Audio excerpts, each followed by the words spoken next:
Hey everyone, welcome to Fiscal Journey Podcast, episode number 1, the podcast where you'll be following us on our financial journey to become early retirees and financially independent. I'm here with my co-host Yas, and we wanted to start this podcast in order to show people that you should be able to retire in 5 years with the right tools, resources, and planning. We both share the same goal, which is basically do what we love while do not depend on a specific source of income. We've both quit our jobs. We used to work in corporations. Myself, I worked abroad in England, and Rafa worked in Austin for a very big computer company. And one day we've decided that it was ready for us to move on and focus in what we love, which is real estate. So we hope you enjoy our journey, and we hope this podcast gives you some of the tools, if not all of them, to follow us in financial independence. So I met Rafa about 2 years ago. We've immediately bonded because we've shared the same interests, and it was financial independence within the real estate investment. I started 2 years ago. We bought me and my brother bought a duplex, an old house. We made it a duplex, and now it's basically paying for my mortgage. What about you, Rafa? What do you currently have as a real estate investment? Well, I started a little while back. About, I want to say, 10 years ago in Austin. I bought my first rental property, and it was more so of a long-term investment. I had it for about 4 years. It was cash flowing positive, which was great. And when I moved to El Paso, I decided to sell it because I didn't want to be an absentee landlord. Okay. In addition, I bought another home where I lived and where I house hacked, which I'll talk a little bit more about when we get into the house hacking details. And that also paid off quite well in Austin. And I basically took those returns and invested them in El Paso. That's great. I've mostly done single family homes. I recently purchased my first duplex, which is doing great so far, good cash flow. And, my goal to be able to reach financial independence quicker will be led by going into multifamily, bigger units, 5+ units. Awesome. Great. So in today's podcast, we're going to talk a little bit about what are the 2 main expenses that are keeping you from reaching your financial independence. Would you like to start with the first one, Rafa? Yeah, and needless to say, one of the reasons Yas and I were both able to quit our jobs was because we had our expenses within a budget that was reasonable for us to take a risk and be able to quit our 9 to 5. So that's why it's quite important for us to focus on these 2 largest expenses, because we believe they are the ones which we could save the most on. Okay. So to begin with, housing. Everybody needs to live somewhere, whether it be with your parents, renting, purchasing a property. My experience has been with house hacking. And the 2 houses in which I lived in before getting married, I rented out a room to a buddy. A couple of tips here is I made sure my buddy was someone who wasn't going to disturb my way of living or the way that I find peace in my home.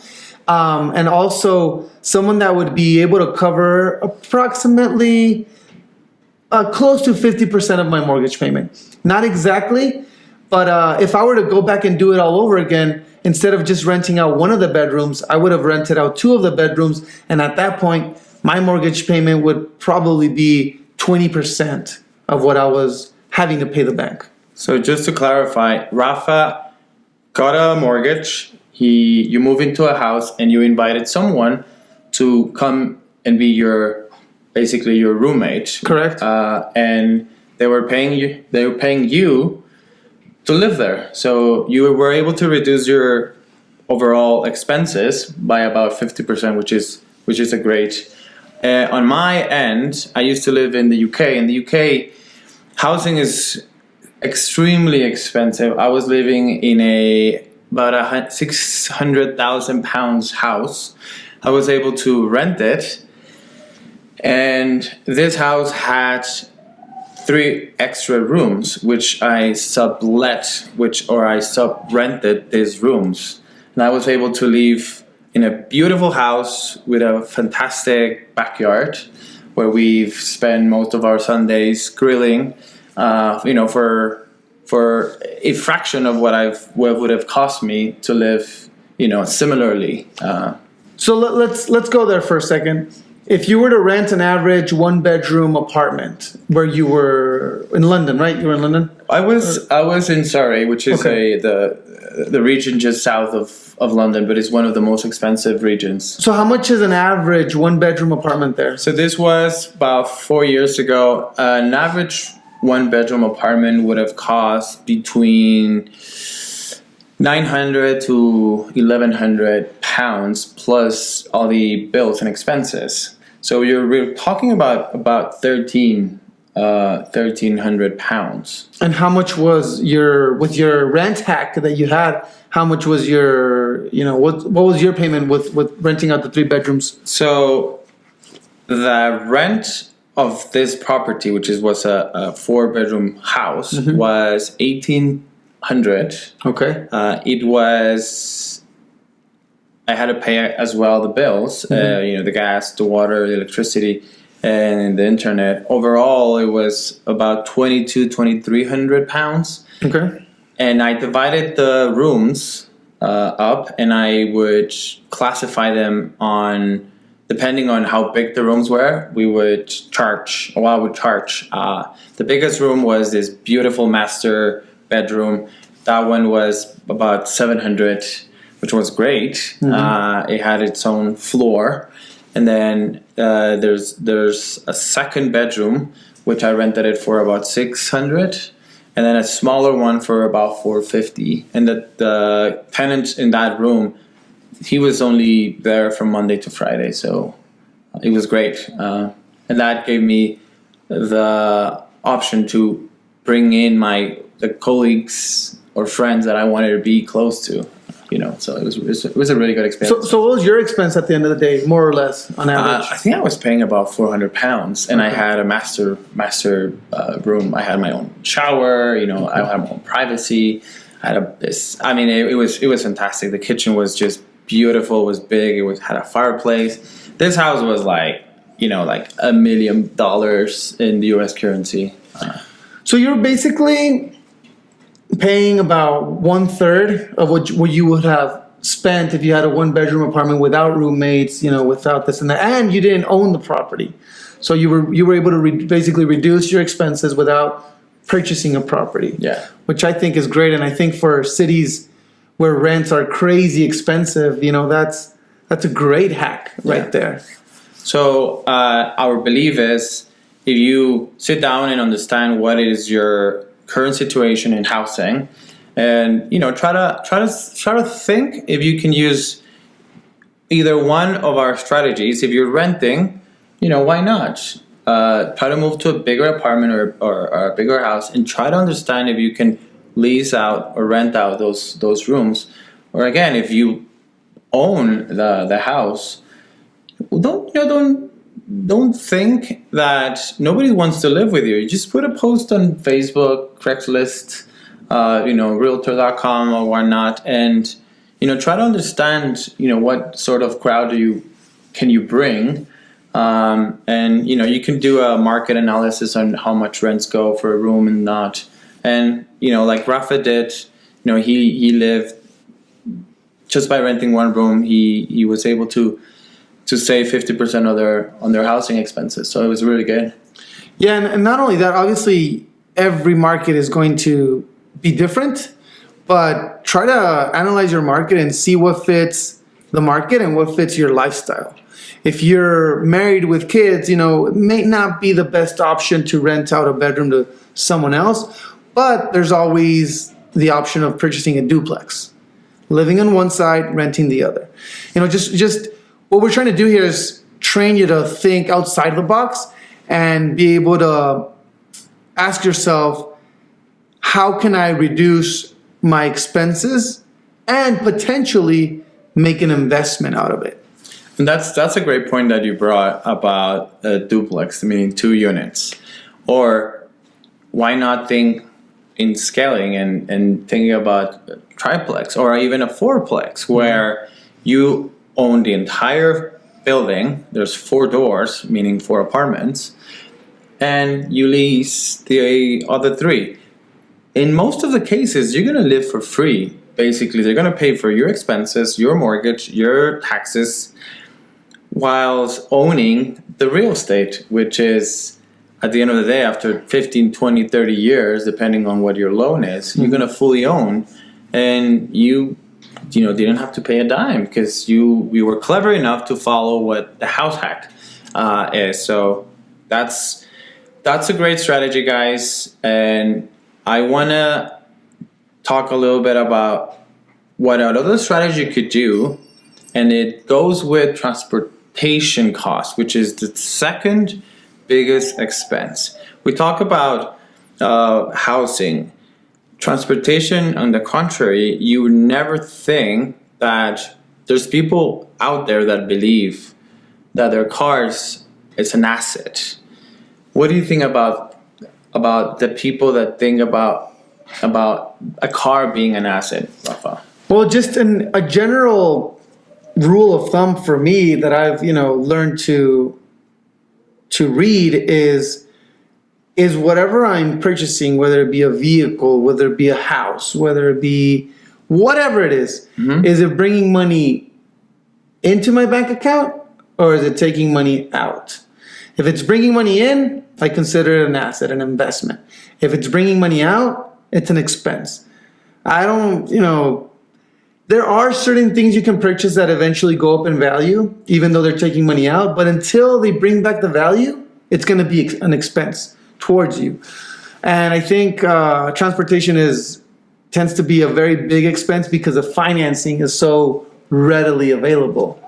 So it's actually really easy to get a loan for a car. It's way easier to get a loan for a car, and compared to a mortgage. How long does it take to get a mortgage? It takes a lot of effort. It takes weeks. Sometimes they just delay. They keep asking for documents and a car itself, you get approved right there on the dealership. And sometimes the expense can be, quite significant, $30,000, $40,000, $50,000, loan spread off over 5 years. And on top of that, you have to add, insurance. It has to be full coverage, of course, because you don't own the vehicle. And if you crash, somebody has to pay for it. Obviously, the fuel, the bigger the car, the larger the expense. Of course. And remember, transportation is a waste of time, right? You're in the car, most of the time, if you're not listening to this podcast, you're listening to a radio station, you're just basically killing time to get to work. So what if we would tell you that one of the best strategies out there to reduce this cost is move closer to your work? Absolutely. I mean, you spend so much time at work. Like, just sit down. How long did you work? I mean, when I was working in the UK, I would go in there and start working at 9. And sometimes, I'm not gonna lie right now, some days I would stay up to 7, 8 o'clock every single day. How about you? How was your corporate life? It really depended. I had various roles, but yeah, going at 8, 8:30, no later than 9, and leave at 6 on average. Sometimes later, depending on what was urgent. But yeah, I mean, that commute that I had, I think that if it's more than 15 minutes, it's kind of a waste of time, energy, and, like you said, gas.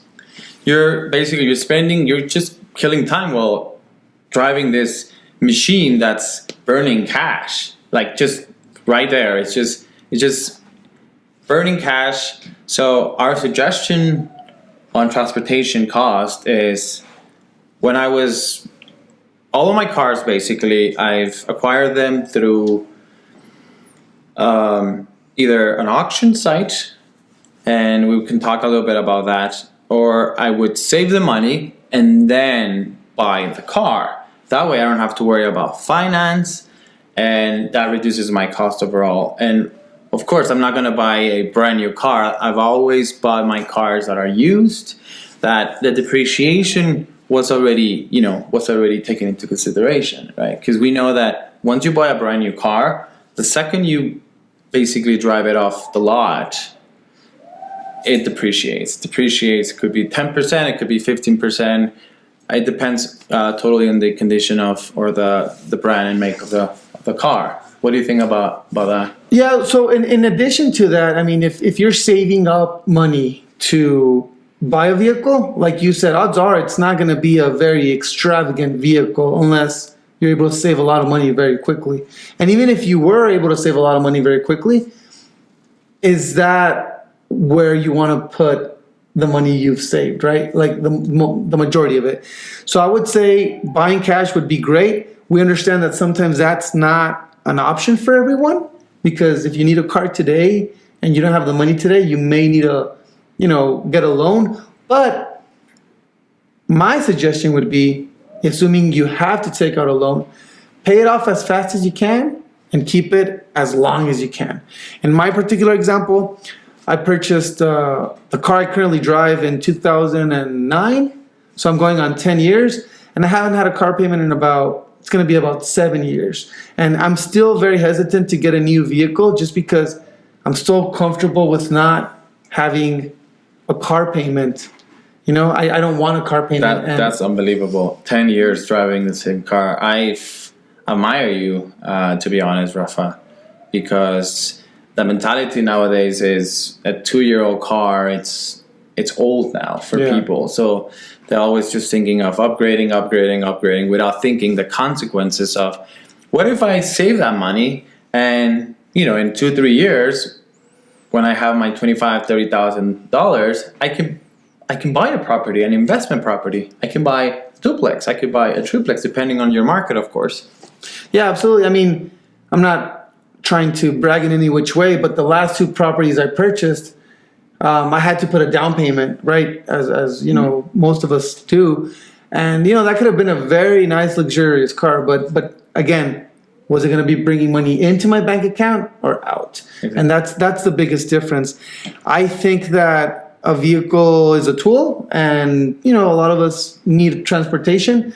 But I think it's also been misconstrued in the sense of, getting the most expensive vehicle I could finance, per se. Exactly. And just because I have to, I am a fitness fanatic. You could.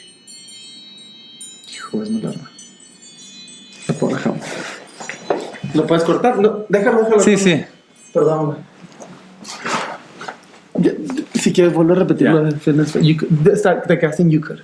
So one thing that I have to mention to the audience right now is, simply because I really take care of my body, is why not cycle to work, run to work, take a shower while you're at work. Obviously, it depends if there's the available facilities, but just we want you to sit down and think, what are the possibilities? Can you reduce entirely your transportation costs? Perhaps you live in a city where you actually do not need a car. Perhaps there's a subway. There's a amazing bus system in place that you can just take advantage of. Even just Uber and Lyft. Those are perfect tools that you don't have to worry about parking. You don't have to worry about the maintenance and gas and insurance.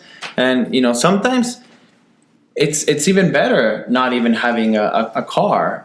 You just have one thing less to worry about. What do you think? Absolutely. Yeah, and again, all of these tips and hacks and tricks, it depends where you live, your current situation. It depends on your current, financial status or whatnot. But the point here is, think about where you could save. Think about that one thing that you have extra that doesn't really make sense to have.